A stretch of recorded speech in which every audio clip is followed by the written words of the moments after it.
Bismillahirrahmanirrahim. Assalamualaikum warahmatullahi wabarakatuh. Sebelumnya, perkenalkan nama saya Ahmad Munzir Al-Askia dari program studi pendidikan bahasa Arab Fakultas Tarbiyah Universitas Al-Falah As-Sunniyah Kencong Jember. Pada kesempatan kali ini saya akan melaksanakan tugas video edukasi dari matkul sejarah pendidikan Islam. Materi yang saya bahas adalah materi yang sangat krusial dalam sejarah umat Islam, yaitu mengenai masa pembaruan pendidikan Islam. Pendidikan adalah pilar utama peradaban. Kita tahu sejarah mencatat bahwa pendidikan Islam pernah berada di masa keemasan yang luar biasa. Namun, mengapa kemudian sejarah mencatat adanya stagnasi dan bagaimana umat Islam bangkit melakukan pembaruan atau tajdid? Nah, mari kita bedah bersama-sama. Apa sebenarnya yang dimaksud dengan pembaruan atau tajdid dalam konteks ini? Secara bahasa, tajdid berarti membuat sesuatu menjadi baru kembali. Namun perlu digarisbawahi, pembaruan di sini bukan berarti mengganti atau mengubah ajaran dasar agama Islam, melainkan sebuah usaha untuk memulihkan pemahaman umat agar kembali kepada kemurnian ajaran Al-Quran dan hadis,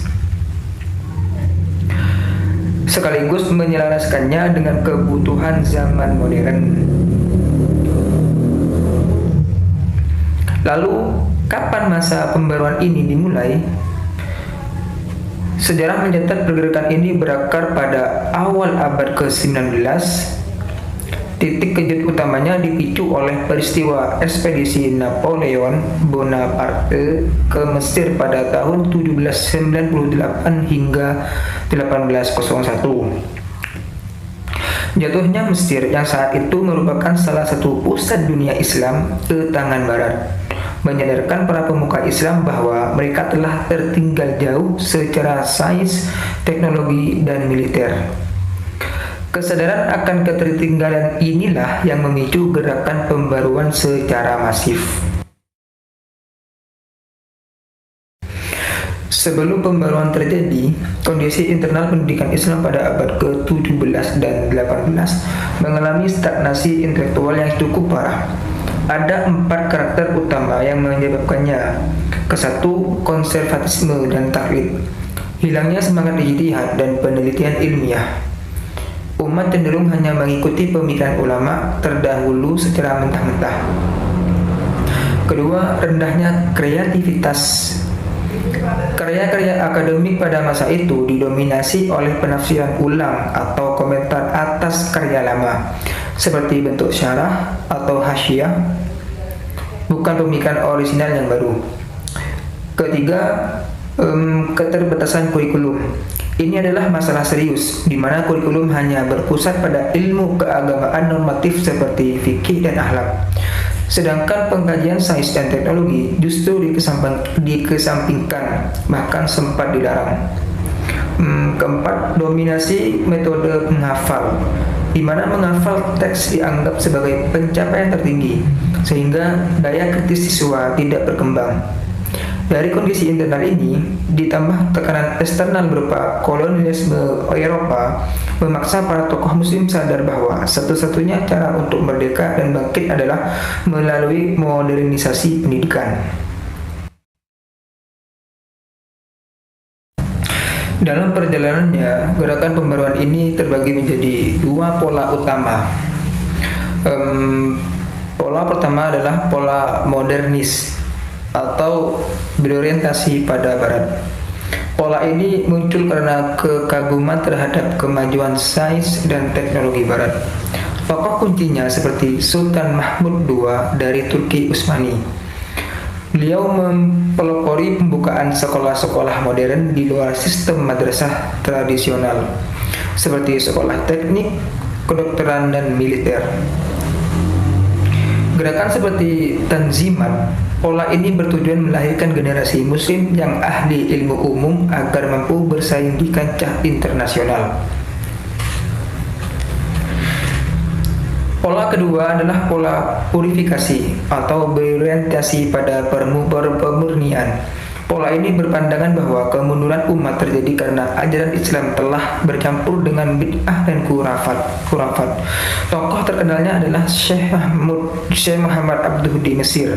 Beliau menekankan pentingnya kembali ke ajaran Al-Quran dan hadis, tetapi dengan menggunakan akal sehat dan rasionalitas agar tetap relevan dengan dunia modern.